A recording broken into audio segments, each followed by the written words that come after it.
Hey, what's going on, guys? Today I'm bringing you my new NCAA 14 slider set. It's been in the works for a long time now. Pretty much since release, I said I was really going to take my time and get an understanding as to how the sliders work together. I was getting a lot of messages of people asking me if I was still releasing the set. I am releasing this set. I'm going to have it up here on my YouTube channel. I'm also going to post it over at Operation Sports for those guys to see. I've been getting some great difficulty. I feel like it's a little bit harder than the slider sets over at OS. I had been trying to use the community slider set for a little bit, but it wasn't challenging me at all. And I wasn't happy with the threshold because I felt like I couldn't return kicks or run with my quarterback the way I wanted to. So just to start off really quick, this is the main gameplay options.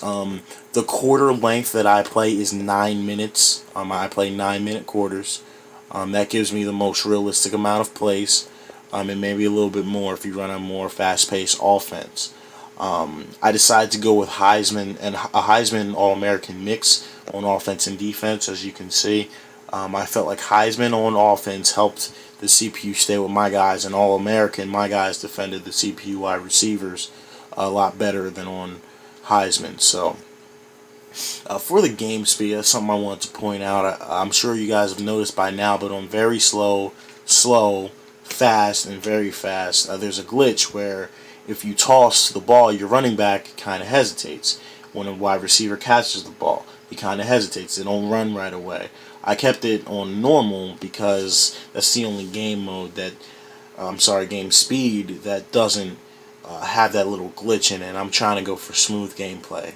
I decided to go with a 65 threshold. I felt like it was the most true to life game speed. Like I said, I see guys with it down at 0 and guys with it up at 95, and I don't think either one of them are really realistic. I feel like somewhere in between the 50 to 70 range is more realistic. My issue with it higher is, it helped pass coverage, but realistically, guys weren't getting the separation that they needed with the sliders. So it's all opinion, but I think that with it around 65, it's the closest to realism as you're going to get. Heading over to the penalty sliders here. These are the main sliders. I will say that these are the most important part of this slider set. If you can get a look at that real quick, you can pause the video if you need to go back and see something. You're going to see a lot of 99s here. It's a lot better than 100 because when a slider is on 100, sometimes it doesn't represent its value. I don't know why, but that's how it's been in Madden for years. If you're wondering about the offensive and defensive pass interference, I have it at 1 because that was giving me the most aggressive secondary play. And one thing I really wanted was for my guys on defense to react to the secondary better than they were doing on default and basic Heisman. So that's what I really was able to achieve with the passing sliders, the pass interference sliders. So, give you one more look at those. Alright. Then you go over to the game play sliders. Real quick, if you head to the very bottom, the kickoff power slider doesn't actually do anything. Your kick will go the same distance if it's at 100 as it will at 0. The slider is broken this year. It does not work, so I kept it at default. You're free to put that at whatever you want, but I would definitely recommend inputting the sliders just how they are because this slider set plays great. With quarterback accuracy at 5, you really need to use the lead passing feature.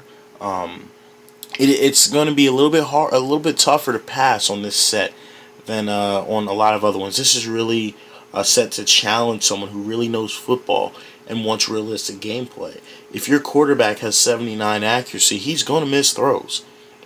So you need to utilize lead passing and make sure you're throwing to a guy who's open. And if your quarterback doesn't have a high enough accuracy, you're going to have to go with short passes. Here's a look at the sliders for the user. And you guys can key those in as you go.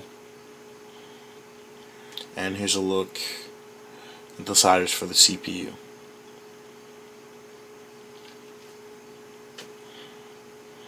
So that's the basic sliders, and that's what you guys are going to be using. I am using the normal camera mode, the standard view, for that. And I mean, basically, that's it. My main goal, I really wanted to see the CPU defend the read option better. I was not able to achieve that with this set. That's something I'll definitely work on in the future. If you want to run the read option, you can get 7 yards every play. So what I was proposing to you guys is my personal set of house rules that I play with. The CPU for me, I don't know. When I'm using a scrambling quarterback, I can tear them up with the read option. So what I decided to do was for the read option and basically design quarterback runs, I decided to only run one of them per quarter. I decided not to run them on third or fourth down, and I also decided not to run them within the 5 yard line. That was my personal rules. You don't have to follow them, but that's what gave me the most realistic stats and the most realistic gameplay. But hey, guys, definitely try these out for me. I plan on opening up a thread on Operation Sports Slider section. Click the link in the description, and it'll take you straight to it where I have the sliders posted, and any updates that I have, I'll post over there, guys. Head over to Operation Sports, leave some stats for me, leave some feedback. You can leave a comment at the bottom of the video. Just let me know how this set's working out for you. A lot of testing went into it. I would like to see, how other people think it is and how it plays for them. So have a great day, everybody, and God bless. Peace.